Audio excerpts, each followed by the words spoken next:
안녕하세요. 데이터를 만지고 다루는 안혜민 기자입니다. 미국 기업들의 3분기 실적 발표 시즌이 왔습니다. 실적 발표 전부터 워낙 장이 뜨겁게 타오르는 상황인지라 계좌 확인하고 기분 좋은 분들 많을 것 같습니다. 오늘 오그랩에서는 수많은 기술 기업 가운데 구글 이야기를 해보려고 합니다. AI 시대가 열리면서 다른 기업들과 달리 구글은 초반엔 제대로 대응을 하지 못하는 듯한 모습을 보여줬는데요. 최근 들어선 다시금 구글의 기술력을 뽐내고 있는 듯하죠. AI가 검색의 시대를 끝낼 거라는 대담한 전망까지 나오는 지금, 과연 검색 왕국 구글은 어떤 미래를 꿈꾸고 있을까요? 5가지 그래프를 통해 구글의 이야기를 살펴보겠습니다.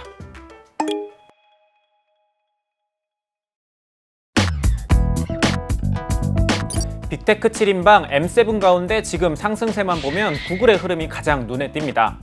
지난 메타 편에서 M7의 상황을 다룰 때만 하더라도 구글은 연초와 비교하면 주가가 마이너스였어요.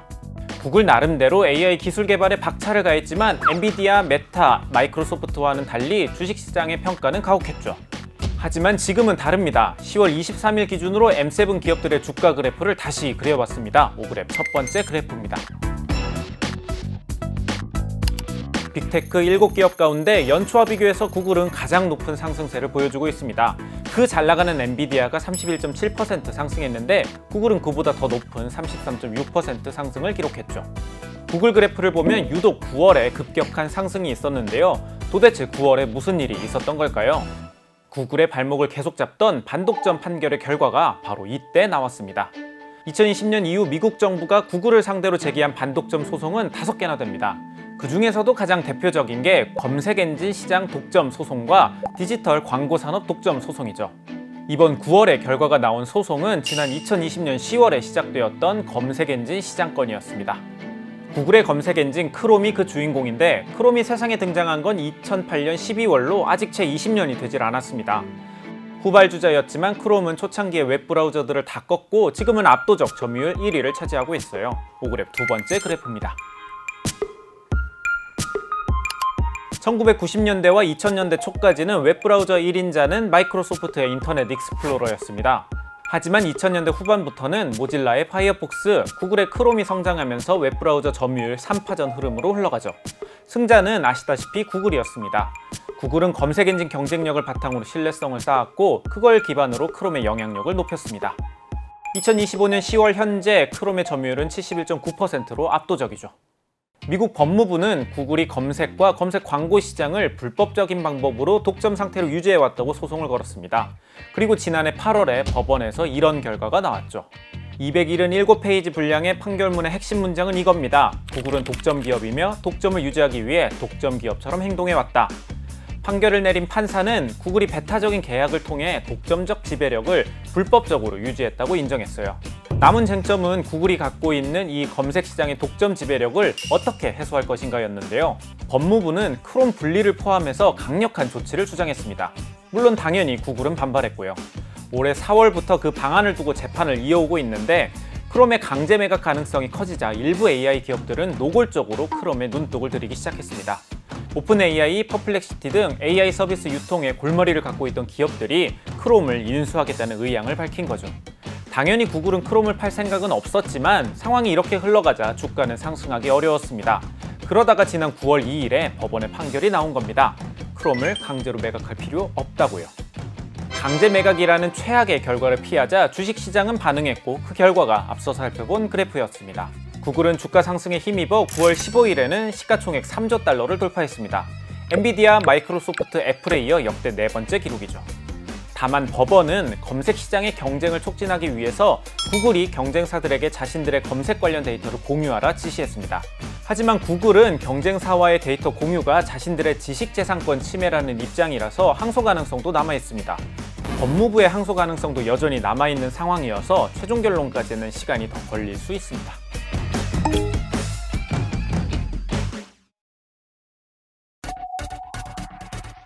구글의 발목을 잡던 사법 리스크 해소도 해소지만 이것만으로 주가 상승을 설명하긴 어렵습니다. 결국 핵심에는 구글의 기술력이 있죠. 사실 주변에서 AI 이야기를 하다 보면 과거엔 구글 모델이 자주 언급되지 않았습니다. 이런 짤이 돌 정도로 모델의 성능 차이가 나서 소비자 입장에선 오픈 AI의 GPT나 엔트로픽의 클로드가 우선이고, 개발자 입장에서는 오픈소스인 메타의 라마나 중국 모델들이 먼저 나오는 현실이었죠.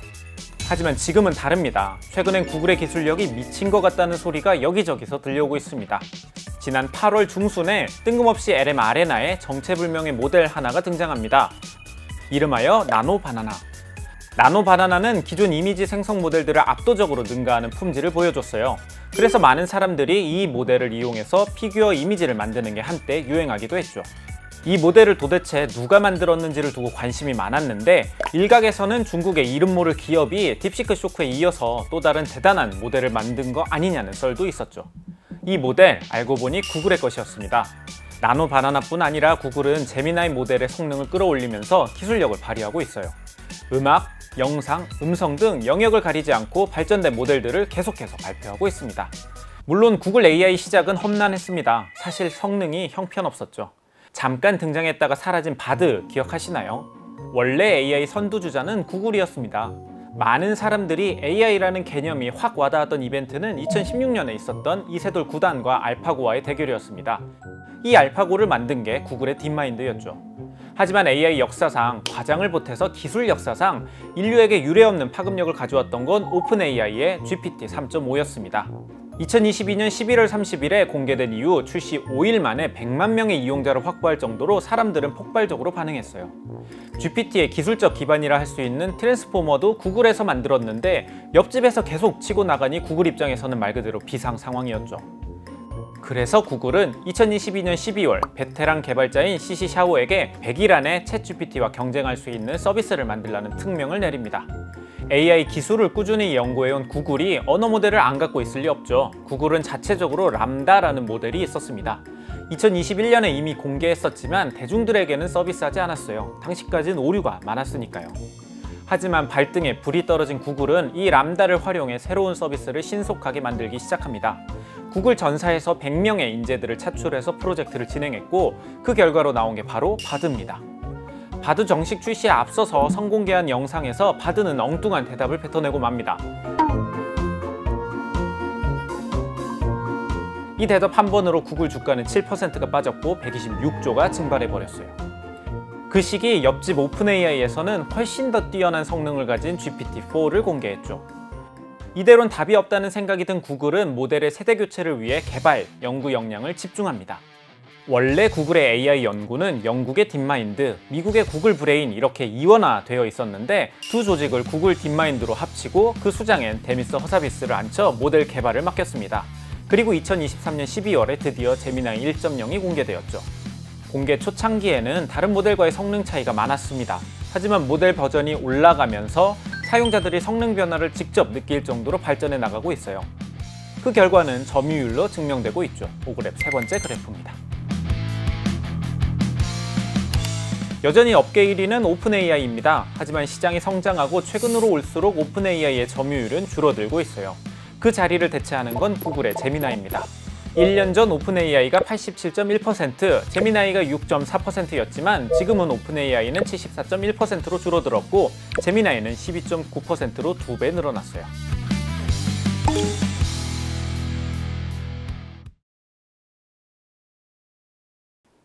올해 노벨위원회가 주목한 물리학은 양자 컴퓨터의 시대를 연 양자 실험 영역이었습니다.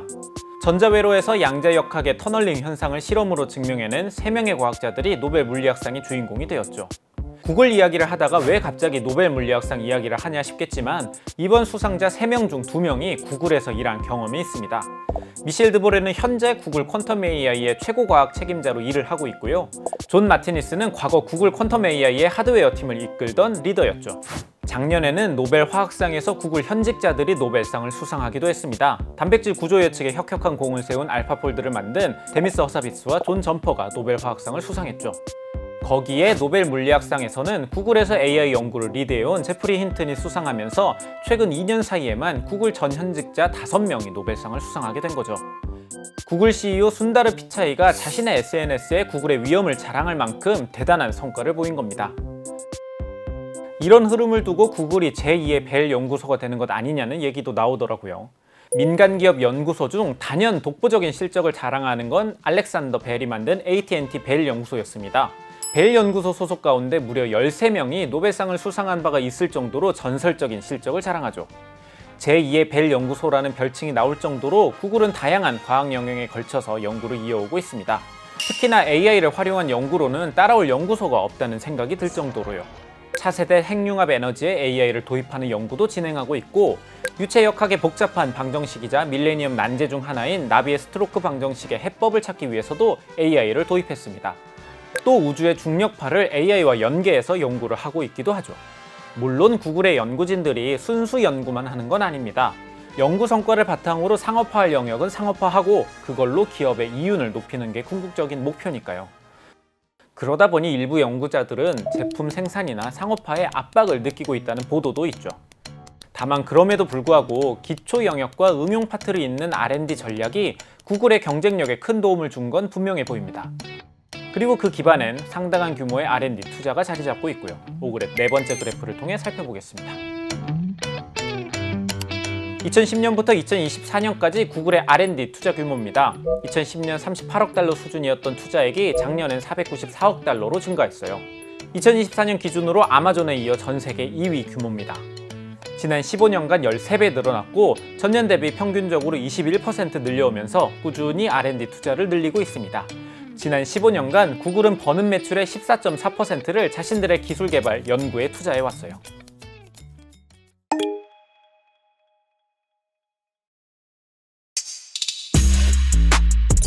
열심히 R&D 투자해서 AI 개발 열심히 하는 구글. 구글은 자사의 다양한 서비스에 제미나이를 적용해서 AI 기반으로 서비스를 고도화하고 있습니다. 하지만 일각에서는 이러한 접근이 구글의 제살 깎아먹기라는 이야기도 나옵니다. AI 투자도 늘리고 기술 개발하는 거 다 좋은데 과연 이게 구글에게 좋은 일일까 싶은 거죠. 왜 이런 소리가 나오는지 오그랩 마지막 그래프를 통해 살펴보겠습니다. 올해 2분기 실적 발표 자료로 그려본 구글의 수익 구조입니다. 전체 수익 964억 달러 가운데 구글 검색 광고, 유튜브 광고, 광고 파트너스가 차지하는 비율이 압도적이죠. 연도별로 살펴보면 구글 수익 가운데 광고 파트가 전체 매출의 75% 이상을 차지하고 있어요. 그중 절대 다수가 검색 광고고요. 문제는 AI가 발전하면서 이 검색 시장을 점점 갉아먹고 있다는 겁니다. 구글이나 빙, 네이버 등 포털에서 검색을 하다 보면 AI가 종종 답변을 요약해주곤 합니다. AI가 뱉어낸 대답이 만족스러우면 굳이 사이트에 들어갈 필요 없이 우리는 검색을 마치죠. 이른바 제로클릭 검색입니다. 클릭 없이 검색하는 경험이 일상화되면 기존 사이트들 입장에선 트래픽이 감소할 수밖에 없겠죠. 물론 이 기업들이 단기적으로 이 트래픽을 높이기 위해 구글의 광고 서비스를 이용할 수는 있을 겁니다. 실제로 지난 1, 2분기엔 AI를 적용한 검색 서비스의 영향으로 구글의 광고 실적이 오히려 늘어나기도 했죠. 하지만 장기적으로 보면 트래픽이 줄어들고 더 이상 이용자들이 들어오지 않는 웹사이트들이 많아진다면 굳이 웹사이트를 만들고 운영할 필요가 없어집니다. 그러면 구글이 노출할 사이트 자체가 점점 줄어들 가능성이 생기는 거죠. 더 큰 문제는 이제 사람들이 검색을 할 때 구글을 더 이상 찾지 않는다는 겁니다. 검색이 곧 구글이던 시대가 저물고 있다는 거죠. 2006년 6월에 옥스퍼드 영어 사전에 검색한다는 의미로 구글이 등재될 정도였지만 지금은 달라졌습니다. 최근 영미권 10대들은 검색한다는 단어를 사용할 때 굳이 구글이라는 단어를 쓰지 않습니다. 그냥 서치인 거죠. Z세대들은 식당을 검색할 때는 틱톡에, 물건을 살 때는 아마존에, 숙제를 할 땐 챗GPT를 사용하고 있습니다. 한 설문조사에서 Z세대 사용자의 절반 이상이 구글 대신 틱톡, 레딧, 유튜브를 통해 정보를 찾고 있다고 대답하기도 했죠. 어도비에서 진행한 설문조사에서도 이미 4명 중 1명은 정보 검색할 때 구글보다 챗GPT를 선호한다고 얘기했고요. 게다가 최근엔 오픈AI가 자체 웹 브라우저인 아틀라스를 출시한 만큼 검색의 변화는 생각보다 빠르게 다가오고 있습니다. 구글 입장에서 다행인 건 AI 수요가 늘어나면서 클라우드 매출이 급성장했다는 겁니다. 앞서 살펴본 이 그래프, 광고 매출 대신 늘어나는 이 영역이 바로 클라우드 파트입니다. 2017년에 3.7%에 불과했던 클라우드가 작년엔 12.4%까지 늘어났어요. 엔트로픽이 구글과 대규모 클라우드 계약을 추가로 한다는 얘기도 나오고 있는 상황이라 구글 입장에서는 이 클라우드가 새로운 비즈니스 모델로 떠오르고 있습니다. 구글은 검색 광고라는 캐시카우를 스스로 잠식할 위험을 감수하면서도 클라우드나 온디바이스, AI 에이전트로 영역을 확장해가며 포트폴리오를 재배치하고 있습니다. AI라는 거대한 파도에 휩쓸리기보다는 AI 맞춤형으로 사업 구조를 전환하고 있다고 해석할 수도 있겠죠.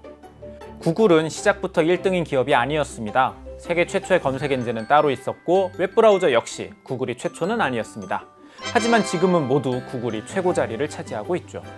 AI에서도 지금은 1등은 아니지만 그들과의 격차를 좁히면서 성장하고 있습니다. 과연 검색 왕국 구글은 어떤 답을 찾게 될까요? 그리고 앞으로 5년 뒤에는 구글은 어떤 기업이 되어 있을까요? 오늘 준비한 오그랩 구글 편은 여기까지입니다. 긴 영상 시청해주셔서 진심으로 감사합니다.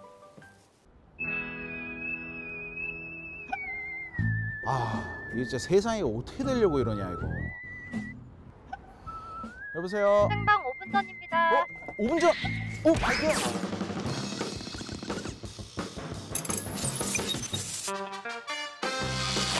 얼음 아래선 물이 흐르고 있기 때문에 왕복 70주년 굉장히 뿌듯합니다. 아침 6시가 조금 넘었습니다. 전에 알려졌던 성추문 입막음 의혹을 귀에 빡빡히는 이슈 맛집 귀에 빡빡빡빡 동원입니다. 귀에 빡빡히는 이슈 사냥 뉴스헌터스에서 찾아뵙겠습니다.